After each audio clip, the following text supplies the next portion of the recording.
On December 18, during a debate on the Indian Constitution in the Rajya Sabha, Union Home Minister Amit Shah made disrespectful remarks about Dr. B.R. Ambedkar, calling it a fashion to mention his name.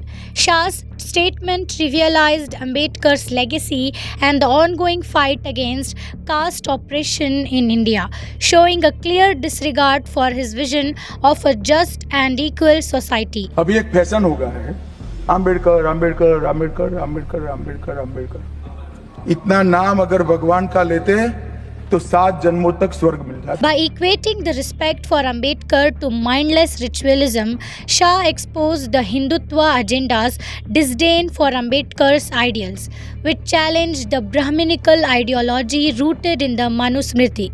As Home Minister, his words undermined the constitution Ambedkar painstakingly drafted and insulted the struggles of Dalits, Adivasis, and marginalized communities. A protest took place today at Bengaluru's Freedom Park, where protesters stated that Shah's remarks have gone beyond a political mistake. This kind of derogatory statement attacks the core values of our democracy. They emphasized that he must issue a public apology and resign.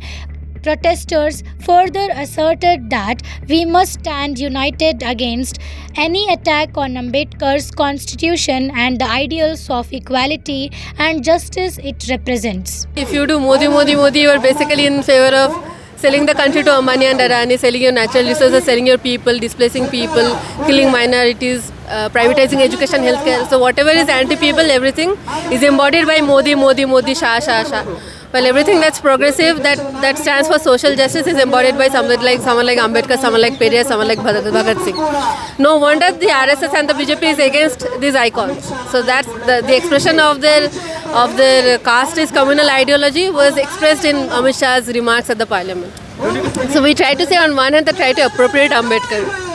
They try to create divisions within the Dalit community in various measures, be it introducing different kinds of measures that try to divide the community itself, from putting these clubbed socio-economically disadvantaged groups inside the national education policy itself, to the way they try to create communal rights. You would see that everywhere the BJP goes, they try to create divide among people. Well, Ambedkar stood for organizing and agitating and educating people. So those are the ethos we should stand for, rather than the kind of ethos that BJP or RSS Modi Shah trying to peddle. ಅಂತ ಹೇಳಿಕೆ ಕೊಡೋದು ತೀರನೇ ಖಂಡನೀಯ. ಅತಿ ಶೀಘ್ರದಲ್ಲಿ ಅವರನ್ನ ಕಿತ್ತಾಕಬೇಕು. ಆ ಪದಕ್ಕೆ ಅವರು ಅರ್ಹರು ಅಲ್ಲ ಅಂತ ನಾನು ಹೇಳ್ತೀನಿ. Some people are actually believing Baba Saheb Ambedkar's ideas, and then they are coming for the support of his ideas and to preserve it. But most of the political parties, and especially BJP and RSS, so they do not believe in Baba Saheb's idea. Only when they have to get vote, they are going garlanding the statue, and otherwise they are not following any of his ideas.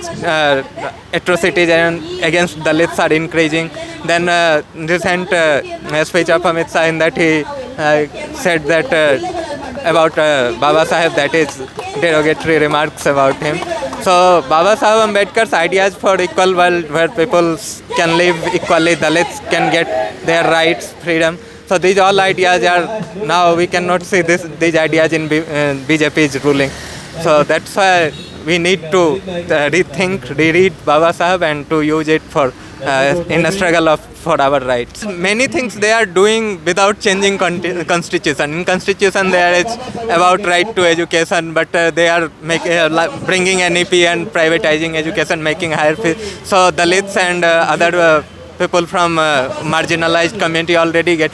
So many things they are able to, UAPA and other laws that are unconstitutional. So these things they are doing without changing constitution, but if they will get majority again, so then they can change it. Because in last election we saw that many leaders were saying then directly they will apply Manu's law instead of Baba Saheb's law.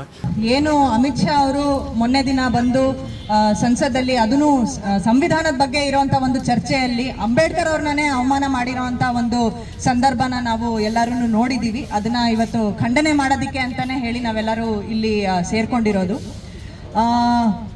Tanveer ಅವರು ಹೇಳಿದ್ರು, ಅವ್ರ ಮನಸ್ಸಲ್ಲಿ ಏನಿತ್ತೋ ಅದು ಬಾಯಿಗೆ ಬಂತು ಅಂತ ಹೇಳಿದ್ರು. ಹೌದು, ಅಂಬೇಡ್ಕರ್ ಅನ್ನೋರು ಏನು ನಮಗೆ ಶಿಕ್ಷಣ ಸಂಘಟನೆ ಹೋರಾಟ ಅಂತ ಹೇಳಿ ನಮಗೆ ದಾರಿದೀಪ ಆಗಿ ಅವರು ಮಾಡಿಕೊಟ್ಟಿದ್ದಾರೆ. ಅದೇ ಕಾರಣಕ್ಕಾಗಿ ನಾವೆಲ್ಲರೂ ಶಿಕ್ಷಣ ಪಡೆದಿರೋದು, ನಾವೆಲ್ಲರೂ ಹೋರಾಟ ಮಾಡೋಕ್ಕೆ ಒಂದು ಅಧಿಕಾರ ಇಟ್ಕೊಂಡಿರೋದು, ಒಂದು ಸಂಘಟನೆ ಅಂತ ಹೇಳಿ ಎಲ್ಲರೂ ಒಟ್ಟಿಗೆ ಸೇರಿ ನಾವು ನಮ್ಮ ಒಂದು ಪ್ರತಿರೋಧನ ನಾವು ವ್ಯಕ್ತಪಡಿಸೋಕ್ಕೆ ಇವತ್ತು ಸಾಧ್ಯ ಆಗ್ತಾ ಇರೋದು. ಅದನ್ನೇ ಹತ್ತಿಕ್ಕಕ್ಕೆ ಅಂತ ಹೇಳಿ ಮೋದಿ ಶಾ ಅವರು ಸೇರಿಕೊಂಡು BJP RSS ಅವರು ಇವತ್ತು ಸರ್ಕಾರದಲ್ಲಿ ಕೂತ್ಕೊಂಡು ನಮ್ಮೆಲ್ಲರ ಹಕ್ಕುಗಳನ್ನು ಅವರು ಕಿತ್ಕೊಳ್ಳೋಕ್ಕೆ ಪ್ರಯತ್ನ ಮಾಡ್ತಾ ಇದ್ದಾರೆ. UAPA ಅಂತ ಕಾನೂನುಗಳಿರಬಹುದು, ಕರಾಳ ಕಾನೂನುಗಳಿರ್ಬೋದು, ರೈತರ ವಿರೋಧಿ ಕಾನೂನುಗಳನ್ನು ತಗೊಂಡು ಬಂದು ರೈತರ ಜೀವನಗಳನ್ನು ಹಾಳು ಮಾಡ್ತಾ ಇರೋದು. ಏನು ಕಾರ್ಮಿಕರ ಕಾನೂನುಗಳು, ಬಾಬಾ ಸಾಹೇಬ್ ಅಂಬೇಡ್ಕರ್ ಅವರನ್ನೇ ಕಾರ್ಮಿಕರ ಕಾನೂನನ್ನು ತಗೊಂಡು ಬಂದಿರೋದು, ಅದನ್ನೆಲ್ಲಾನು ಹಿಂಪಡ್ಕೊಂಡು ಕಾರ್ಮಿಕ ವಿರೋಧಿ ಸಂಹಿತೆಗಳನ್ನು ತಗೊಂಡು ಬರ್ತಾ ಇರೋವಂಥದ್ದು. ವಿದ್ಯಾರ್ಥಿಗಳಿಗೆ ಬಂದು NEP ಅಂತ ತಂದು ಅವರ ಶಿಕ್ಷಣನ, ಅವರ ಒಂದು ಶೈಕ್ಷಣಿಕ ಜೀವನನೇ ಒಂದು ಹಾಳು ಮಾಡ್ತಾ ಇರುವಂಥದ್ದು. ಬೆಲೆ ಏರಿಕೆ ಆಗಿರ್ಬೋದು, ಮನೆ ಬಾಡಿಗೆ ಆಗಿರ್ಬೋದು, ಲೋನ್ಗಳು ಸುಳಿಯಲ್ಲಿ ಎಲ್ಲರೂ ಸಿಗಾಕೊಂಡಿರೋವಂಥದ್ದು. ಪ್ರತಿಯೊಬ್ಬರ ಜೀವನಕ್ಕೂ ಈ ಸರ್ಕಾರದಿಂದ ಒಂದು ತಗುಲಿದೆ. ಈ ಸರ್ಕಾರದಿಂದ ಪ್ರತಿಯೊಬ್ಬರ ಜೀವನನೂ ನಾಶ ಆಗ್ತಾ ಇರೋದನ್ನ ನಾವು ಇವತ್ತು ನೋಡ್ತಾ ಇದ್ದೀವಿ. ಅಮಿತ್ ಶಾ ಅವರು ಇಂಥ ಒಂದು ಸಂದರ್ಭದಲ್ಲಿ ಈ ಒಂದು ಹೇಳಿಕೆನ ಅವರು ಹೇಳಿರೋದು, ಸಂವಿಧಾನನೇ ಅವರು ತಿರ್ಚಕ್ಕೆ ಪ್ರಯತ್ನ ಮಾಡ್ತಾ ಇರೋದು. ಮನುಸ್ಮೃತಿನ ಅವರು ಮುಂದಿನ ವರ್ಷ 2025ರಲ್ಲಿ 100 ವರ್ಷ ಆಗತ್ತೆ ಅವ್ರದ್ದು, RSS ಅವ್ರದ್ದು. ಆ ಒಂದು ಸಂದರ್ಭದಲ್ಲಿ ಹಿಂದೂ ರಾಷ್ಟ್ರನೇ ನಾವು ಸ್ಥಾಪನೆ ಮಾಡ್ತೀವಿ ಅಂತ ಹೊರಟಂತಹ ಒಂದು ಸಿದ್ಧಾಂತ ಹೊಂದಿರುವಂತಹ BJP RSS ಅವರು ಇವತ್ತು ನಮಗೆ ಬಾಬಾ ಸಾಹೇಬ್ ಅವ್ರ ಬಗ್ಗೆ ನಮಗೆ ಹೇಳ್ಕೊಡೋ ಅಗತ್ಯ ಇಲ್ಲ. ಬಾಬಾ ಸಾಹೇಬ್ರನ್ನ ನಾವು ಅರ್ಥಕೊಂಡಿದ್ದೀವಿ. ಬಾಬಾ ಸಾಹೇಬ್ರು ನಮ್ಮ ಹೃದಯದಲ್ಲಿದ್ದಾರೆ. ಅವರ ಒಂದು ತೋರಿಸಿದ ಒಂದು ದಾರಿನ ಇಟ್ಕೊಂಡು ನಾವೆಲ್ಲರೂ ಮುಂದೆ ಹೋಗ್ತೀವಿ. ಈ ಒಂದು ನಮ್ಮ ದೇಶದ ಪ್ರಜಾಪ್ರಭುತ್ವ, ಸಮಾಜವಾದಿ ಮತ್ತೆ ಒಂದು ಭ್ರಾತೃತ್ವ ಇರುವಂತ ಒಂದು ದೇಶನ ನಾವೆಲ್ಲರೂ ಸೇರಿ ಕಟ್ಟೋಣ ಅಂತ ಹೇಳ್ತಾ ಇವತ್ತು ನನ್ನ ಮಾತನ್ನ ಮುಗಿಸ್ತೀನಿ. ಜೈ ಭೀಮ್, ಇನ್ಕಲಾಬ್ ಜಿಂದಾಬಾದ್.